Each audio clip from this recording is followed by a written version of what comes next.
जय हिंद दोस्तों। वंदे मातरम।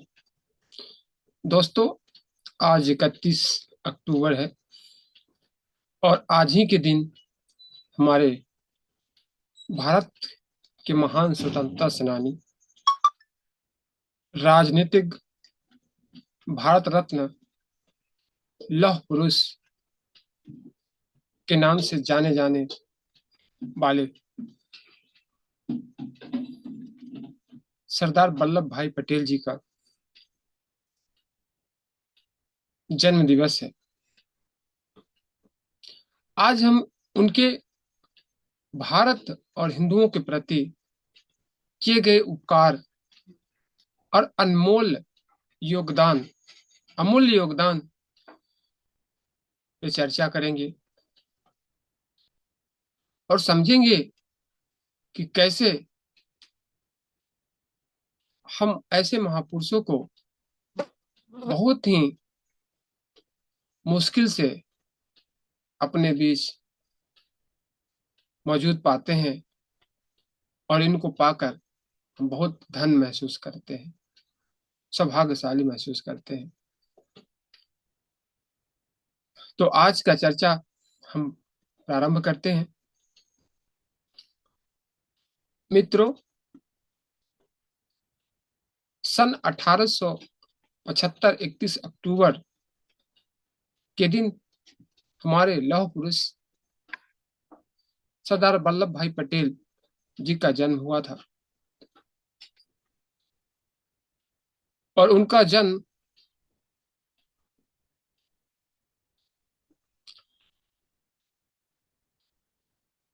उस समय के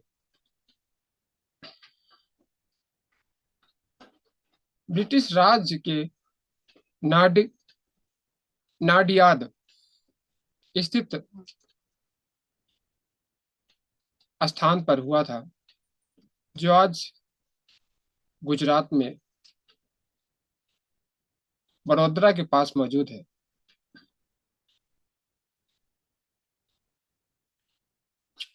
सरदार वल्लभ भाई पटेल एक नाम साधारण सा लग रहा है। ऐसा क्यों है और क्यों लग रहा है? नाम साधारण नहीं है, सिर्फ सुनने में बोलने में साधारण लग रहा है, क्योंकि हमने कभी उनका या उनके बारे में प्रचार होते नहीं देखा। उनके जन्मोत्सव पे कोई ऐसा कार्यक्रम नहीं देखा या फिर कोई छुट्टी नहीं देखा।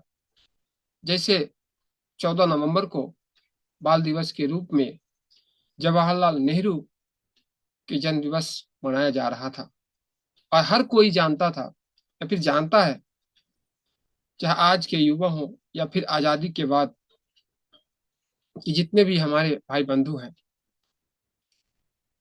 स्कूलों के माध्यम से, किताबों के माध्यम से उन्हें यह तो ज्ञात था कि 14 नवंबर को नेहरू जी की जयंती मनाई जाती है। लेकिन सरदार वल्लभ भाई पटेल, जो कि हमारे भारत के ऐसे योद्धा थे जिनकी योगदान की कोई शब्दों में हम वर्णन नहीं कर सकते। हमारा देश कई टुकड़ों में बटा हुआ था, कम से कम 562 से ज्यादा रियासतों में बस बटा हुआ था। अब सोचिए, अगर सरदार वल्लभ भाई पटेल न होते तो हमारे देश का हाल क्या होता? क्या यह भारतीय संघ का स्थापना हो पाता और हमारे देश, जो आज लोकतंत्र, पूरे विश्व में सबसे बड़ा लोकतांत्रिक माना जाता है, क्या ऐसा संभव हो पाता? क्या पूरे देश में एक संविधान हमारे देश में चल रहा है, क्या यह संविधान लागू हो पाता? हम सभी के लिए सोचनीय और विचारणीय योग्य है। इनका योगदान इतना महत्वपूर्ण है कि हम सभी जब इनको, इनके कार्यों के किए हुए जो योगदान है, उनको जो पढ़ेंगे ना, तो हमारा सीना चौड़ा हो जाता है, गदगद हो जाता है और आंख से आंसू निकलने लगते हैं कि क्यों, न जाने कितने महापुरुषों को, जैसे सरदार वल्लभ भाई पटेल हैं, इनकी जो जीवन गाथा है, जो योगदान है, किताबों के माध्यम से क्यों नहीं पढ़ाया गया हम सभी को?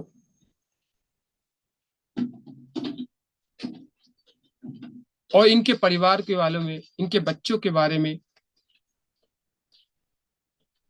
और इनके जीवन यापन के बारे में क्यों नहीं पढ़ाया गया? कि क्यों, कि क्या इनकी जीवन शैली थी, किस प्रकार से जीवन जीते थे, क्या इनका स्वभाव था, किसमें इनकी रुचि थी? कभी नहीं पढ़ाया गया हमें स्कूलों के माध्यम से, किताबों के माध्यम से नहीं हम जान सके। और जानते हम कैसे?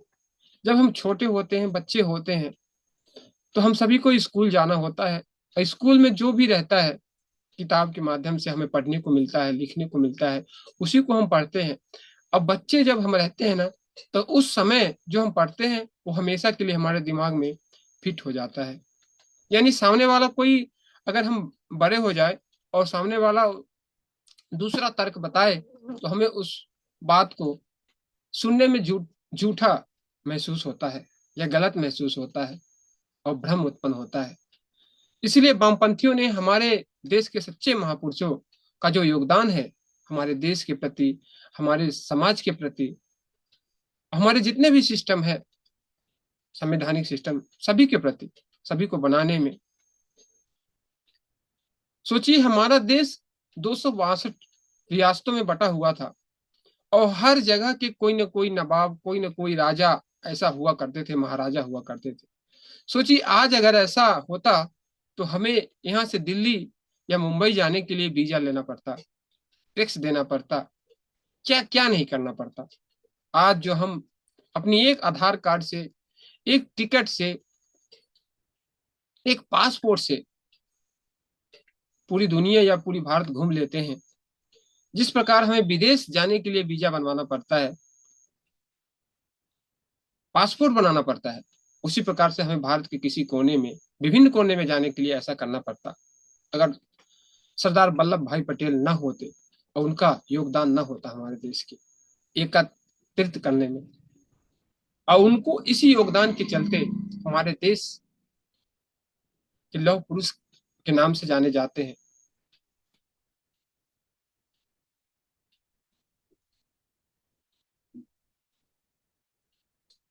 सोचिए ऐसे महापुरुष जो कि राजनीतिक रूप से वो कांग्रेस के अध्यक्ष के दावेदार थे, और कांग्रेस के जितने भी कमेटी के सदस्य थे पूरे देश भर के, सभी ने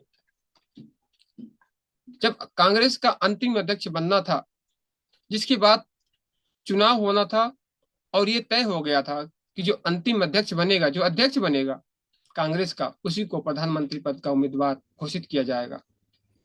और इसी कारण से पूरे कांग्रेस के जितने भी कमेटी के मेंबर थे पूरे देश में, सभी से एक राय ली गई, एक मशवरा लिया गया, पूछा गया कि आप किसको समर्थन करते हैं, किसको चाहते हैं कि अध्यक्ष बने और बाद में प्रधानमंत्री बने। तो इस पर 14 सदस्यों में से 12 सदस्य सरदार वल्लभ भाई पटेल के नाम पर सहमति जताते हैं, और उनको अपने देश और अपने पार्टी का अध्यक्ष पसंद करते हैं, बनना पसंद करते हैं। लेकिन उधर गांधी जी का महत्वाकांक्षा और नेहरू जी का महत्वाकांक्षा कैसी थी कि आप पढ़ेंगे, समझेंगे तो आपके दिमाग की नसें हिल जाए। सोचिए कि इस लोकतांत्रिक देश में, लोकतांत्रिक ढांचे में, जिसको कांग्रेस के 14 में से 12 सदस्यों ने सहमति प्रदान की कि हमारे देश, हमारे पार्टी का राष्ट्रीय अध्यक्ष ये बनेगा और बाद में इन्हीं को प्रधानमंत्री बनना है, कुछ सोचकर ही ऐसा बोला होगा, अपनी सहमति जताई होगी। लेकिन सिर्फ 2 व्यक्ति ने अपनी चाल खेलकर, अपनी खुद की जिद को साबित करने के लिए हमारे देश के ऐसे महापुरुष और हमारे देश के बहुत बहुत सारे फैसलों जो गलत हुए हैं वो इन्हीं कारणों से हुए हैं। देश के इतने नागरिकों का तो हत्या हुआ है सिर्फ इन्हीं कारणों से हुआ है। सोचिए अगर हमारे भारत देश के प्रधानमंत्री, प्रथम प्रधानमंत्री अगर सरदार वल्लभ भाई पटेल बनते तो हमारे देश का विभाजन न होता, भारत पाकिस्तान न बनता, और बनता भी तो हमारे देश का जब बंटवारा हुआ, जब विभाजन हुआ, तो पाकिस्तान से आए हुए ट्रेन के डिब्बों में पूरी के पूरी डिब्बे में लाशें पड़ी थी, लाशों से भरा हुआ था। तो ऐसा नजारा देखने को न मिलता, हमारे हिंदू भाई, सिख भाई और भी हमारे जितने भी भाई हैं उन सभी का हत्या न होता, वो आज जिंदे होते, अपने जीवन जीते जब तक जीते, लेकिन उनकी हत्या न होती अगर सरदार वल्लभ भाई पटेल हमारे देश के प्रथम प्रधानमंत्री होते। आज जो कश्मीर एक मिनी पाकिस्तान बन चुका है, पूर्णतः पाकिस्तान बन चुका है, इतने सालों तक बना हुआ था, और उसी कश्मीर जो हिंदुओं का गढ़ माना जाता था, वहां पे 60 से 70% हिंदू हुआ करते थे, वहां पे आज सिर्फ 0.5% हिंदू रह गए। जिहादियों का कब्जा हो गया। आज जो पीओके है, जो आधा कश्मीर पाकिस्तान में है, वह कश्मीर भी आज हमारा होता, और भारत में इतने सालों तक कश्मीर होने के बावजूद भी भारत का कानून कश्मीर में नहीं माना जाता था, नहीं लागू था, न हमारे भारत देश का झंडा फहराया जाता था। लेकिन कितने देशवासियों को पता है, बहुत दिन से चिल्ला रहे हैं, बहुत समय से, जब से हमारा देश आजाद हुआ, कि हमारा देश एक है, संविधान एक है, जबकि कश्मीर का जितना भी बजट है और जितना भी खर्चा है, जितना भी बजट बनता है, भारत सरकार अपनी बजट में से कश्मीर को उस बजट को प्रदान करती है, और हमारे टैक्स के पैसे के द्वारा वो बजट बन के जाता है, जो कई लाख करोड़ों में होता है।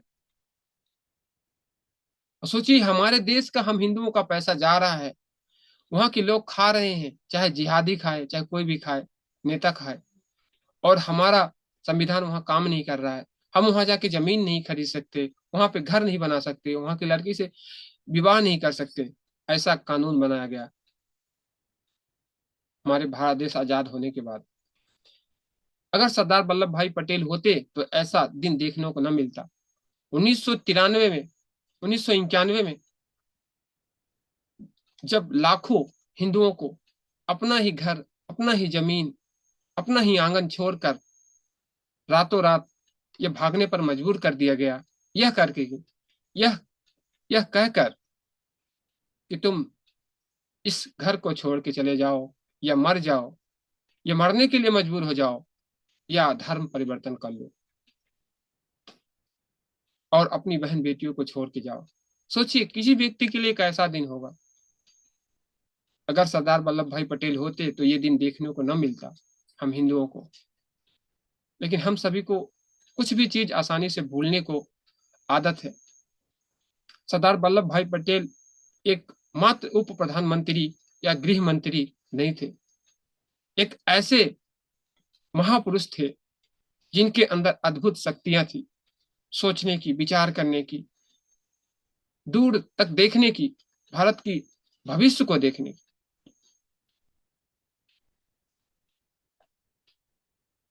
हमारे भारत में जूनागढ़, हैदराबाद, दो ऐसी रियासतें थी जो कि भारत में मिलने के लिए सहमति नहीं जता रही थी। लेकिन सरदार वल्लभ भाई पटेल जी ने अपनी कूटनीति से, अपनी राजनीतिक क्षमता से इन दोनों को समय रहते भारत में मिलाया। अगर सोचिए हैदराबाद, जूनागढ़ अगर पाकिस्तान में मिल जाते तो सोचिए क्या हाल होता, हमारे देश का कैसा नक्शा बनता। आज पाकिस्तान बना जम्मू, जम्मू कश्मीर, राजस्थान, गुजरात बॉर्डर है ना, लेकिन जम्मू कश्मीर का क्या हालात है आप सभी देख रहे हैं ना।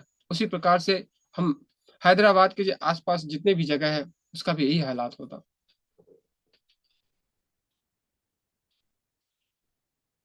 जम्मू कश्मीर का हालात, और जम्मू कश्मीर भारत में क्यों नहीं मिला,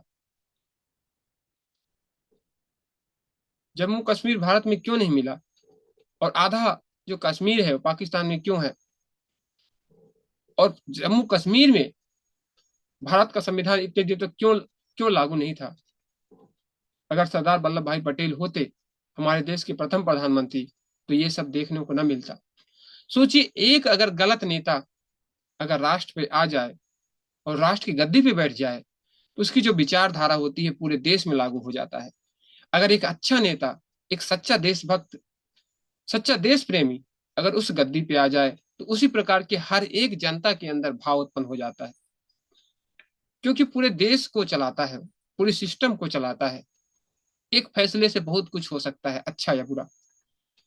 तो हम सभी को सरदार वल्लभ भाई पटेल की जो जीवन शैली है, जो कार्य शैली है, राजनीतिक करने की शैली है, उनसे सीख करके हम अपने घर का, अपने देश का, अपने समाज का, अपने आप का उत्थान कर सकते हैं और बेहतर से बेहतर अपने जीवन में सुधार ला सकते हैं और नाम कमा सकते हैं अपने गांव के लिए, अपने समाज के लिए, अपने देश के लिए, प्रदेश के लिए कुछ अच्छा करके। दोस्तों, समय एक बार अगर गुजर जाए तो वापस नहीं आता। राजनीति में, लोकतंत्र में और इलेक्शन में ये चीजें महत्वपूर्ण होती हैं और हम सभी को इस बात को ध्यान देनी चाहिए कि अगर उस पल सरदार वल्लभ भाई पटेल भारत के प्रथम कांग्रेस के अगर राष्ट्रीय अध्यक्ष चुने जाते, इसके बाद भारत के प्रथम प्रधानमंत्री बन जाते, तो कितना नुकसान हुआ है वो नुकसान हमारे देश को न झेलना पड़ता। आज हमारा देश सोने का चिड़िया था तो सोने का चिड़िया होता। इतनी अभी भी हमारा देश कोई गरीब भिखारी नहीं है, सोने की चिड़िया से कम नहीं है, लेकिन इतनी संघर्ष करने की जरूरत न पड़ती। हम सभी को राजनीति में रुचि रखनी चाहिए, अपने महापुरुषों की सच्ची कहानी पढ़नी चाहिए और दूसरे की बताए हुए बातों पर यकीन नहीं करना चाहिए।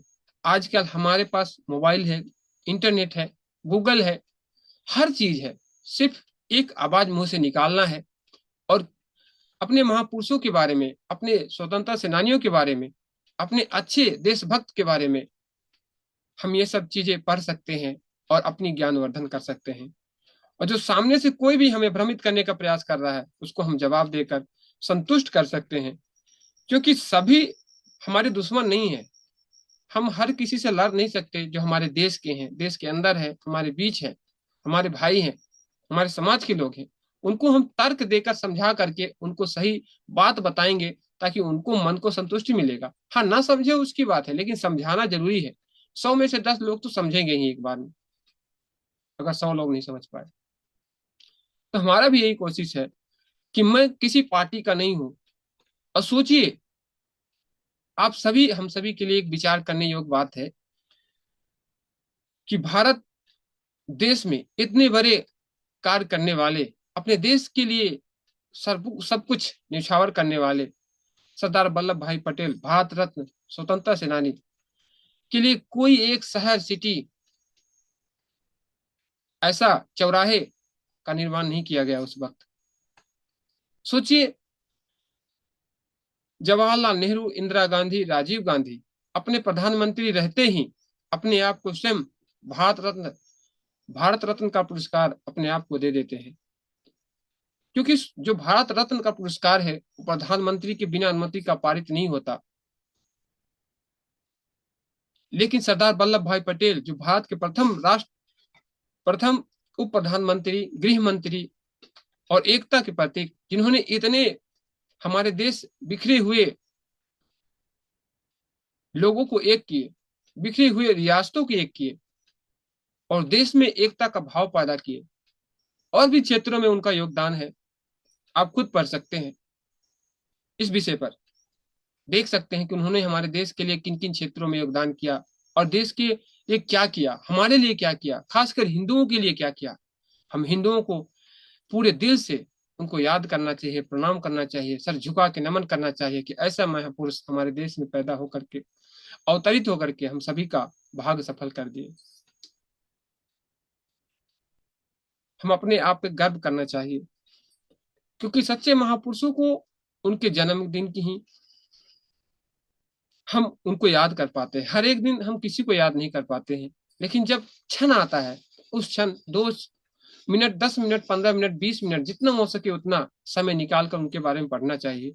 क्योंकि उन्हीं की बदौलत हम हैं अपने देश में, अपना नाम स्थापित कर रहे हैं, अपना जो भी जिस क्षेत्र में हम काम कर रहे हैं उस क्षेत्र में नाम कर रहे हैं, अपने समाज में नाम कर रहे हैं, चैन से जी खा रहे हैं। ये स्वतंत्रता, पूर्ण आजादी जो हमें मिली है, इन्हीं महापुरुषों की बलिदान कुर्बानी की वजह से ही मिली है। तो इनकी जो जीवन गाथा है, जो विराट है, हम सभी कभी इनका अमूल्य योगदान का ऋण चुका नहीं सकते।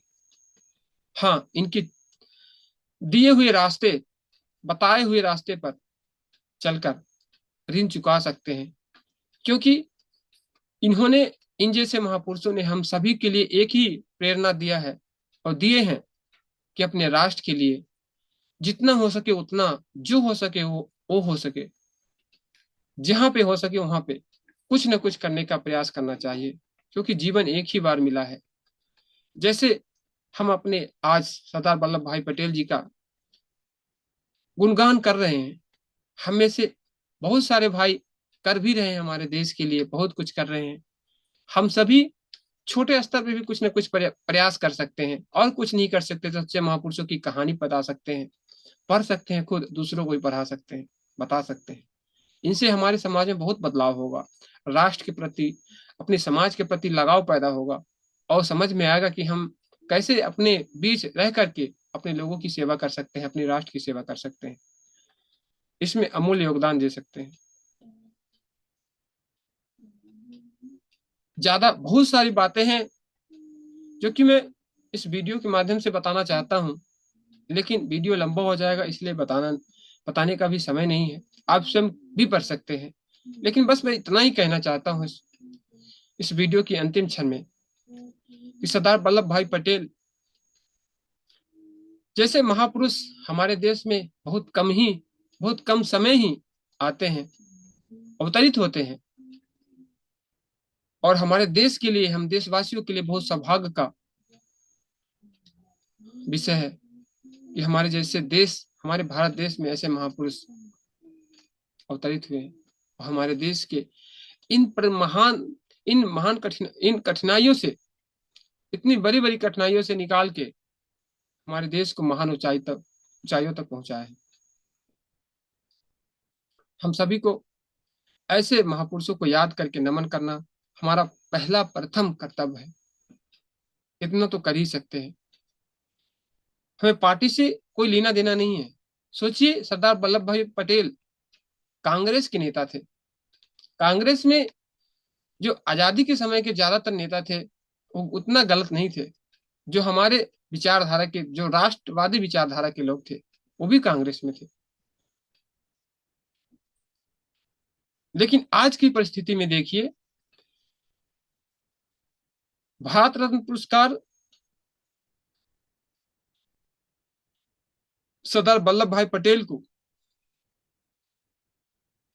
नेहरू जी को, इंदिरा जी को और राजीव जी को मिलने के बाद मिला। इतने लंबे समय होने के बाद सोचिए, गांधी खानदान सरदार वल्लभ भाई पटेल से कितना जलन महसूस कर रहा था कि एक साधारण सा व्यक्ति कैसे देश में इतना नाम कमा सकता है। और आज भी वही चीज हो रहा है। उसी बात को दोहराया जा रहा है कि एक नॉर्मल मामूली सा व्यक्ति, चाय बेचने वाला, कैसे प्रधानमंत्री बन गया और कैसे इतने सालों से राज कर रहा है। यही चीज देखी नहीं जा रही है। सो दोस्तों, मैं एक ही बात कहूंगा कि अपने देश के गद्दारों को पहचानिए, वोट की कीमत को पहचानिए। एक वोट अगर गलत व्यक्ति को, गलत पार्टी को, गलत विचारधारा को और गलत संगठन को आप देंगे तो उसका बहुत बड़ा ऋण चुकाना पड़ेगा आपको, आपको, आपके परिवार को, आपके रिश्तेदार को, और आपके देशवासी को, अपने गांववासी को, सभी को। क्योंकि उसका प्रभाव सभी पे पड़ेगा। हम सोचते हैं एक वोट अगर किसी को गलत दे देंगे तो क्या होगा। एक ही वोट से, बूंद बूंद से ही सागर भरता है। अगर हमारा विचार अगर अच्छाई की ओर जाएगा, अपनी राष्ट्र की उन्नति की ओर जाएगा, ऐसा अगर हम सोचते हैं तो वास्तव में बहुत सारे लोग इसी प्रकार से सोचेंगे और हमारा देश का उन्नति होते ही जाएगा। ये हमें सोचना बहुत जरूरी है, क्योंकि पॉजिटिविटी रखना जरूरी है और पॉजिटिव पॉजिटिव सोचना भी जरूरी है। जब तक हम सोचेंगे नहीं तब तक हम पॉजिटिव कर नहीं सकते। इसलिए अपने वोट की कीमत पहचानिए और अपने देश के लिए जो भी पार्टियां कुछ करने के लिए तैयार हैं, कुछ कर रही हैं, आजकल हम सभी सक्षम हैं हर चीज के बारे में जानने में। किस पार्टी के कितने नेता नेता ने घोटाला किया है, जेल में गए हैं, भ्रष्ट हैं, भ्रष्टाचार से लिप्त हैं, आप सभी जान सकते हैं इसमें। देश हमारा प्रथम होना चाहिए। अगर देश को हम प्रथम चाहते हैं, सर्वप्रथम चाहते हैं कि हमारा देश सुरक्षित रहे, चाहे हम रहे या ना रहे, तो हमें पार्टियों से दूर रह करके एक सच्चे भारतवासी, सच्चे नागरिक होकर के सिर्फ ये सोचना है कि कौन सी पार्टियां। आप विधायक ज्यादा तक मत सोचिए, सांसद ज्यादा तक मत सोचिए। अगर पूरे प्रदेश में अगर 200 सीट है, 200 विधायक है, उसमें से अच्छे वाली पार्टियां हैं, उसकी 5 विधायक अगर उसकी अच्छी सोच नहीं है, ऐसी अच्छा ज्यादा नहीं सोचे है, फिर भी हमें उसे सपोर्ट करना होगा, क्योंकि वो विधायक कुछ नहीं कर सकते। लेकिन अगर कोई गलत पार्टी आ जाएगी, उसमें एक विधायक अच्छा है, तो वो चाह के भी कुछ अच्छा नहीं कर सकता, क्योंकि वो विधायक अपने मन का कर ही नहीं सकता। उस पार्टी का जो मुख्यमंत्री होगा, जो अध्यक्ष होगा, वो जो कहेगा वही विधायक उस काम को करेगा, विवश होकर करना पड़ेगा। इसलिए जो मुखिया होता है, जो प्रधानमंत्री होते हैं, जो मुख्यमंत्री होते हैं, उनकी विचारधारा देखना होता है, समझना होता है। और जो पार्टी के मेन लीडर होते हैं, उनकी विचारधारा को देखना होता है कि इनकी विचारधारा कैसी है, क्या सोचते हैं। उसी प्रकार से इनके छोटे नेता भी सोचेंगे और उसी आधार से काम भी करेंगे, देश की सेवा भी करेंगे, या अच्छा या बुरा दोनों कर सकते हैं, जिस प्रकार से उनके बड़े बड़े नेता करेंगे, मुख्यमंत्री, प्रधानमंत्री इत्यादि इत्यादि। तो हम सभी को बड़े लीडर की छवि देखनी है ज्यादातर, और पार्टियों की छवि देखनी है कि इस पार्टी के मुख्यमंत्री, इस पार्टी के प्रधानमंत्री ने हमारे देश के लिए क्या किया, कितने घोटाले किए,